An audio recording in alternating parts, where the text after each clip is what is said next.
Cars and vehicles are some of the hardest things to light, so I've made a scale model of a studio with cyc walls to show you some of the do's and don'ts and some of the techniques involved.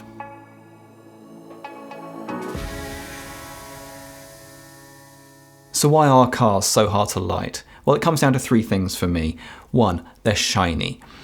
That means they reflect the light source you point at them. So if you point a load of Fresnel sources at the car, you're going to see little blobs of light all over the car. That doesn't look natural at all. Reason number two, they're full of curves and difficult shapes. The bonnet and roof point straight up, so anything and anything you can think of in your studio space can end up being reflected in the surface of the bodywork. And the third reason why they're difficult to light, they are large, which means you need large light sources and it means you need a large studio to go along with that.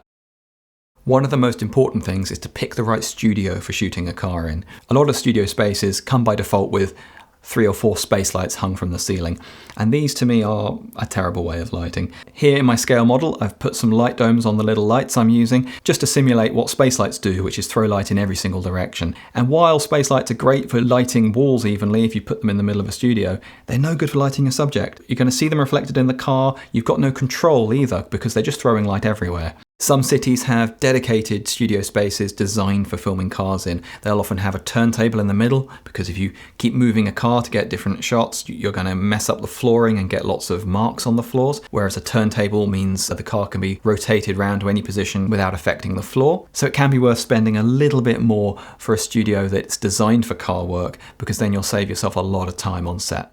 Lighting a car on white.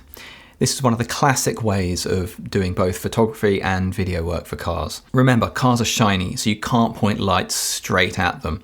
So what you have to do is either use very, very, very large softboxes or bounce the light off the white walls of the studio space. But the important thing to remember is you've got to light a car with large, soft sources. That way you won't see the shape of the light source because the entire soft, huge light itself is what's reflected, and that looks really natural. The overall effect we're going for is soft, flattering light that simulates the soft light you might get from the sky.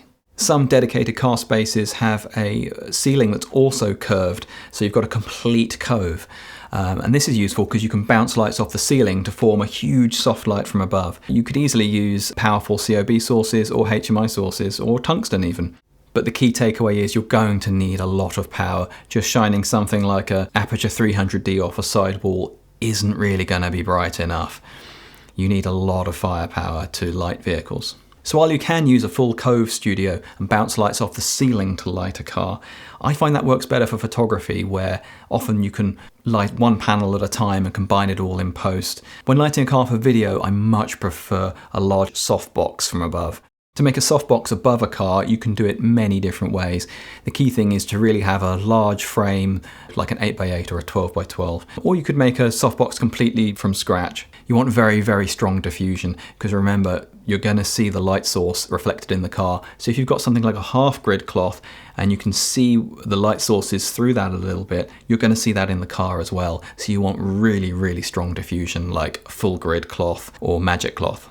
And for the light sources themselves for a softbox, you could easily use a load of 4-foot Astera tubes. You could use 4 sky panels perhaps. If you've got enough ceiling height in the studio, you could even use an array of, say, Aputure 600Ds or 1200Ds. With LED lighting, LEDs from different manufacturers, even when set to the same color temperature, can still have a slight different tint to them. So always make sure your light sources match. One thing to remember with shiny objects is they're not just defined by their shine. It's also defined by areas of darkness as well.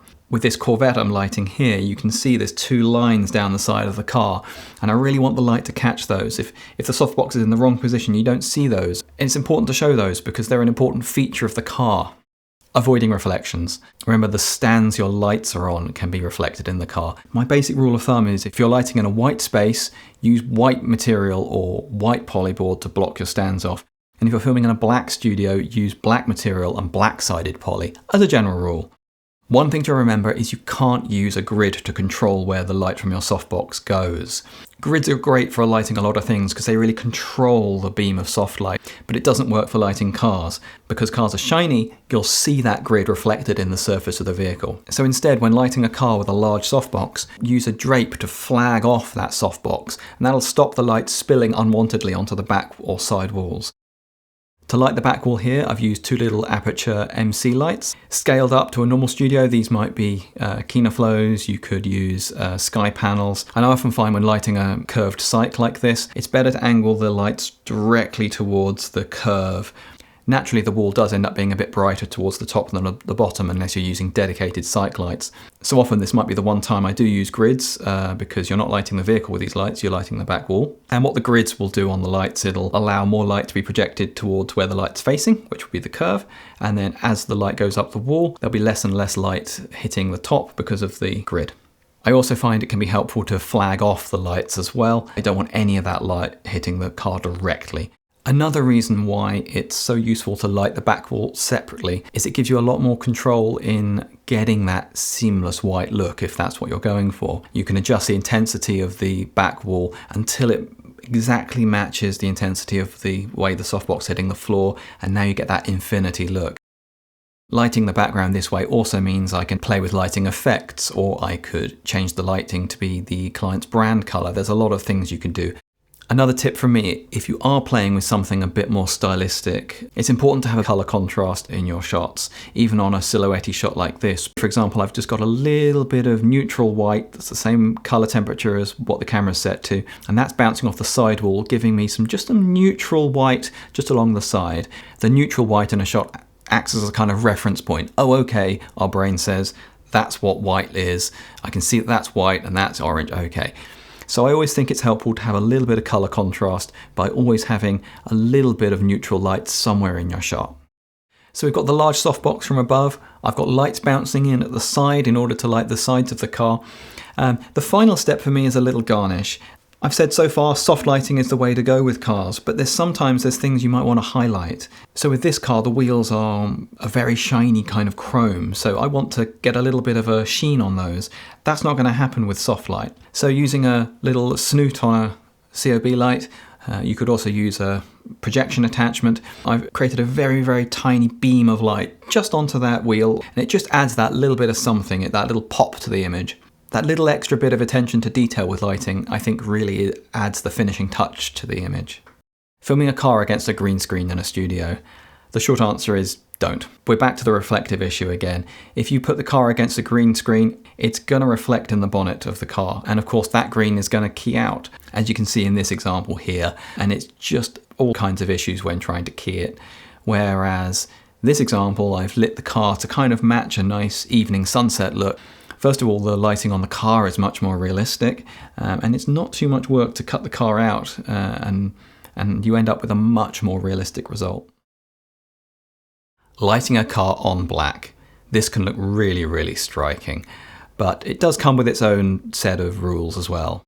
I'm lighting quite a difficult challenge here, which is black on black. It is super striking, but it's so easy to lose the car off the edge. Remember that lighting the back wall is what brought out the shine on the bonnet and the roof. So when you're lighting on black, now you're not going to get that. So I find it can be helpful to move the softbox back, angle it slightly, and you've now got to also pay much more attention to your flagging because you don't want any light to fall on the back wall. Generally with a black studio space, you'll use black drape, which is a very light absorbing material, but you still don't want light to hit it because you're going to end up with seeing grey and seeing the shape of the curtain, and you don't want that. You really want that black to fall away to an inky darkness. The other thing to be aware of is the floor. You're going to always see car tire marks even on a painted floor, so make sure the floor's cleaned up. Here in this example, I've used some black acrylic on the floor, which provides that reflection. It just adds a bit more interest in the frame, but you could also have the floor painted in a gloss to have a similar effect. I'm also still using the white walls at the sides to light the car a little bit, which is why when shooting on black, it's nice to have drapes that you can completely control and bring in and out. Studios with blackout material on curtain rails are really useful if you're filming on black. Here I've actually used some extra white I've brought in at the front, which in a real studio would be polyboard, for example, and I've used that just to help bring more light around the sides, get a little bit more light on the haunches of the car and on the wheel arches, because when you're filming on black, it's really all about those reflections to make the car really pop off the background.